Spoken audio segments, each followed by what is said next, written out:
Good morning વિદ્યાર્થી મિત્રો.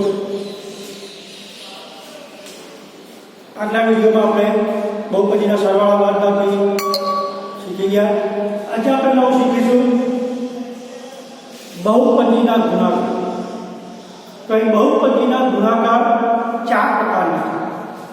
એક પદીનો એક પદી સાથે ગુણાકાર, એક પદીનો દ્વિપદી સાથે ગુણાકાર, દ્વિપદીનો દ્વિપદી સાથે ગુણાકાર અને દ્વિપદીનો ત્રિપદી અથવા તો બહુપદી સાથે ગુણાકાર. એ શીખતા પહેલા તમારા પહેલા તો આપણે ગુણાકારના નિયમ હતા. એક ધન અને ઋણનો ગુણાકાર ઋણમાં જ આવે. બંને બે ઋણનો ગુણાકાર ધનમાં આવે.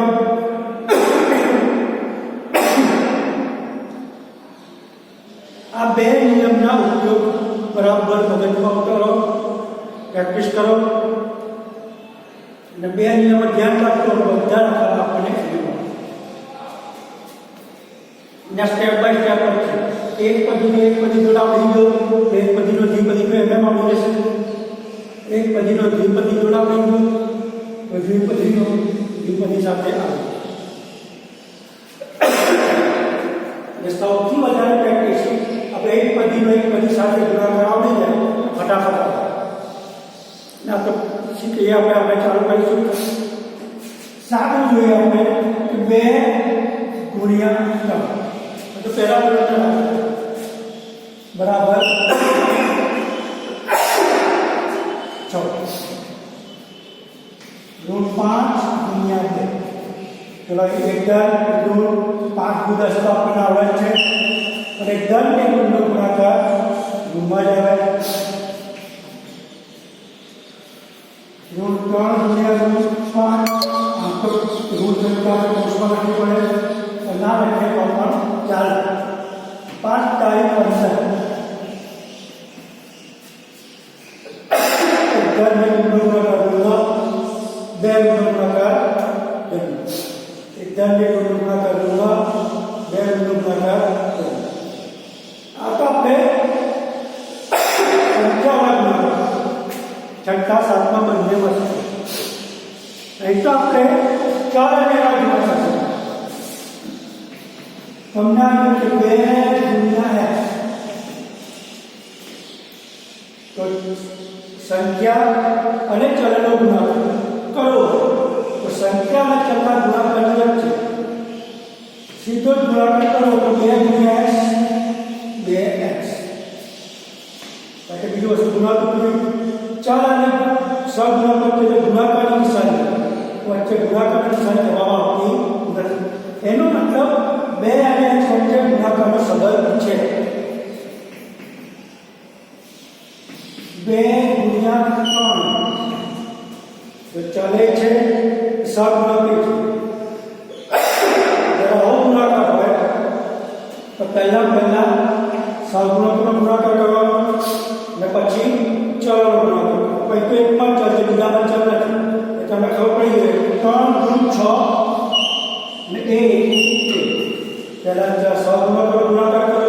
2 તારીખ 6 અને એ અહીં છે પહેલા એટલે જે ચલ ના એટલે એક જોડ ભૂલીને આપણે જવાબ નથી.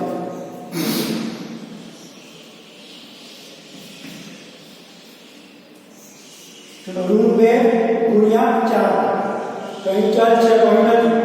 તો પહેલા સહગુણાકારનો ગુણાકાર કરો. એક ધન અને એક ઋણ. 4 ગુણ 8. ઋણ 2 છે એટલે ઋણ 8 ગુણ્યા 2. એટલે ઋણ 2 ગુણ્યા 4 બરાબર 4 ગુણ 8 ઋણ 2x ગુણ્યા 3. આને તમે જોશો તો બંનેમાં ચલ અલગ અલગ છે. ચલ અલગ અલગ ચિંતા 2 તારીખ 6 ને ચલનો ગુણાકાર x ગુણ્યા y x y બરાબર ધ્યાનથી શીખી લેજો.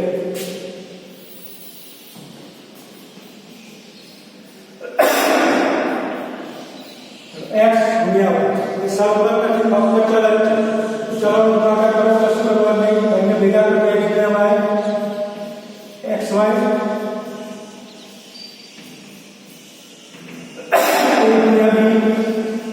a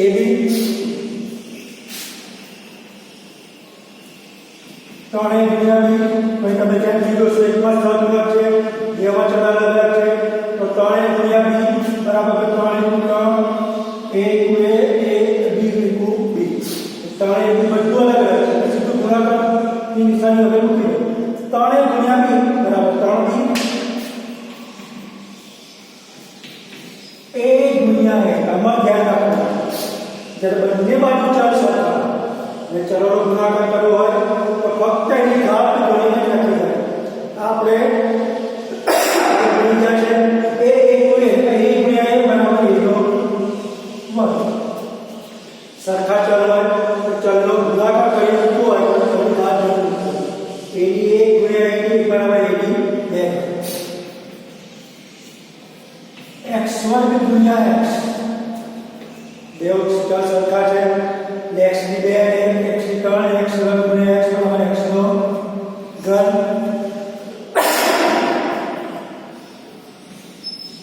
2 વર્ગ ગુણ્યા 3 1 બરાબર ચાલે છે. સાધુનો કોઈ છે ચલ સરખા છે એટલે 3 2 6 ને a વર્ગ ગુણ્યા a એટલે એની 2 ને 1 બરાબર એનો ઘન.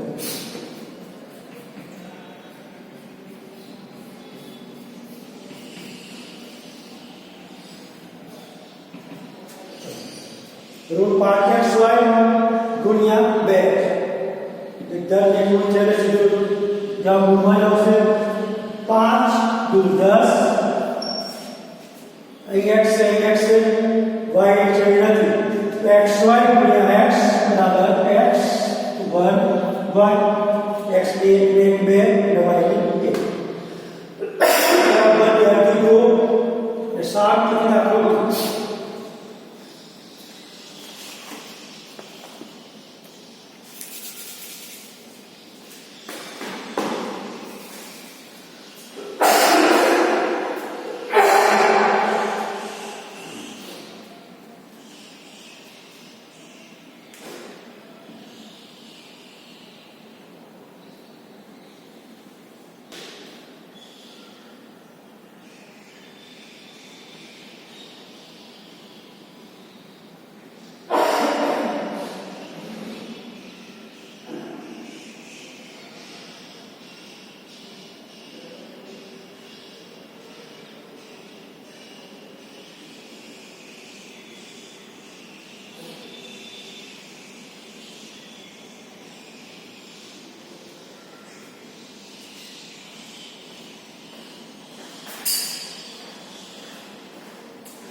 ચલો વિદ્યાર્થી મિત્રો તમને ખબર પડી જશે બરાબર લખી દીધા હશે. તો હવે તમે જાતે પણ રકમ બનાવી જાતે તમે રકમ બનાવીને આવી પ્રેક્ટિસ બરાબર કરજો. ચલો ગુણાકાર તમે કરશો કરવાની ચલોની ઘાતો કરી મૂકી દેવાની.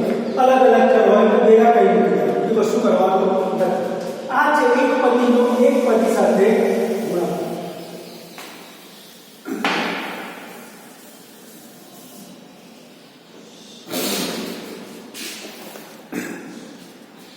तो बीजा नंबर लगे अपने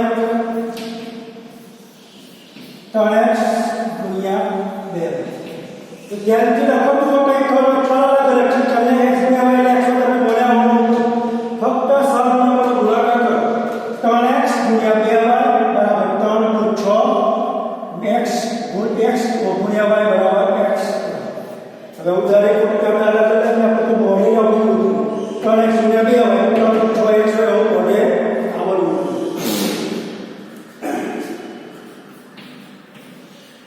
4a गुणिया 3 કેટલા થશે? 4 અલગ અલગ છે ગુણ્યા 2 બીજો આવવાનો છે 4 તારી 12 2 ગુણ્યા 2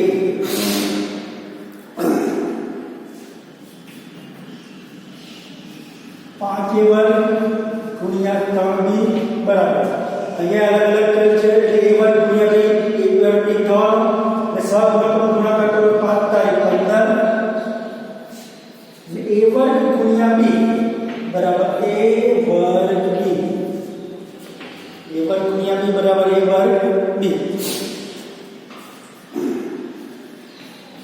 3x વર્ગ ગુણ્યા x તો ચોવીસ સહગુણક છે 3 અહીં વસ્તુ જે એક સહગુણક એ પેલા સહગુણકનો ગુણાકાર 3 * 3 અને પછી ચલ સરખા છે બરાબર 3 એકુ 3 x વર્ગ ગુણ્યા x બરાબર x નો ઘન x વર્ગ ગુણ્યા x x ની 2 x નો ઘન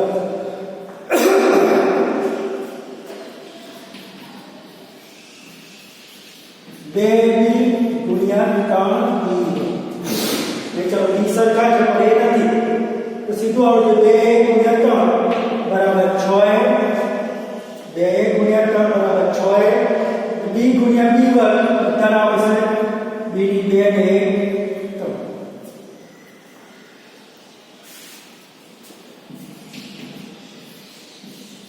6a વર્ગ ગુણ્યા 2a ઘન ચલો આમાં બરાબર ધ્યાન રાખવાનું ચલો બે સરખા છે એની 2 નીકળે એની 5 મળે થઈ જોઈશું એટલે 6 દુ 12 ને વર્ગ ગુણ્યા a ઘન બરાબર એની 5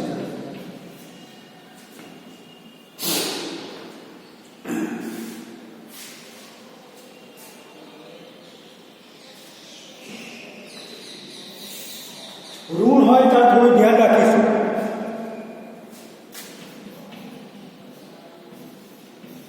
ઋણ 3a વર્ગ b ગુણ્યા 3ab વર્ગ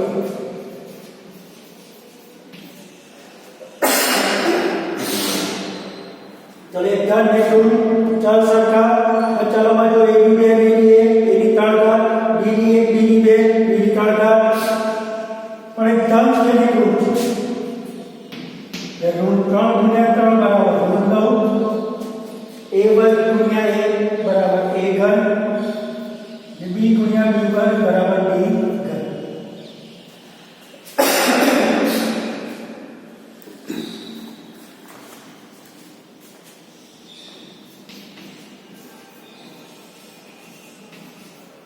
નવ m વર્ગ n વર્ગ ગુણ્યા 2e વર્ગ બરાબર ધ્યાનથી જોઈએ આપણે તો ચલ બધામાં અલગ અલગ છે તમે સીધો આવડ્યું m વર્ગ n વર્ગ ગુણ્યા b વર્ગ બરાબર n વર્ગ d વર્ગ ચાલો તો સાંભળો તો ગુણાકાર તો મૂકી દો 9 * 18 m વર્ગ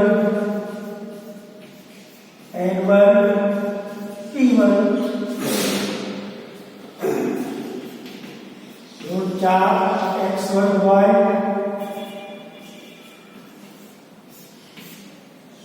ગુણ્યા ઋણ 3 x વર્ગ y ચલ સરખા ચલ સરખા જોઈ લેવાનું બંને ઋણ છે ઋણ 4 ગુણ્યા ઋણ 3 બરાબર ધન 12 x વર્ગ ગુણ્યા x વર્ગ એટલે x ની 2 ને 2 4 ને y ગુણ્યા y વર્ગ બરાબર y નો ઘન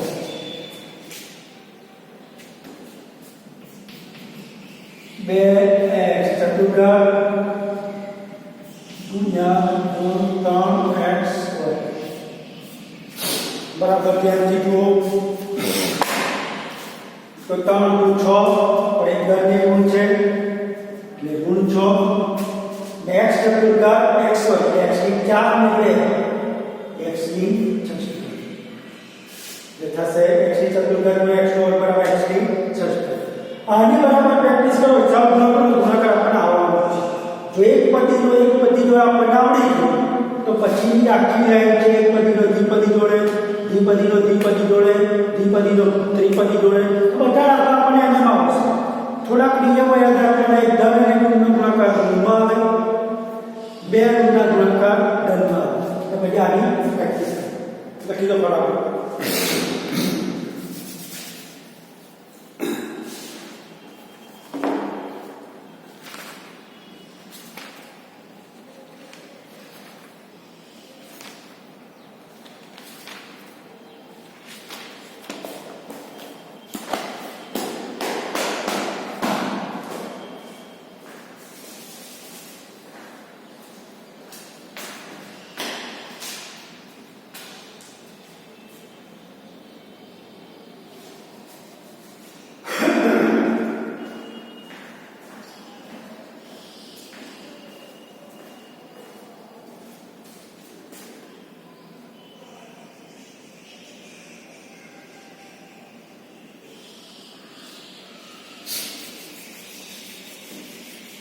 હું થોડાક દાખલા ફોટો પાડી મોકલીશ, એની પણ તમે બરાબર પ્રેક્ટિસ કરજો. આ જગત કેમ ચાલશે? આ આવડી ગયો પછી બધા દાખલા ફક્ત એક પછીનો ગુણાકાર બરાબર ધ્યાનથી શીખો. આ સ્ટેપ બાય સ્ટેપ દાખલાની અંદર વાળો છે. આ આવડ્યો એટલે આ વર્ષે, આ વર્ષે એટલે આ વર્ષે. તો બરાબર મેં પાયો આપણો છે એક પછીનો એક પછીનો. બરાબર પ્રેક્ટિસ કરજો.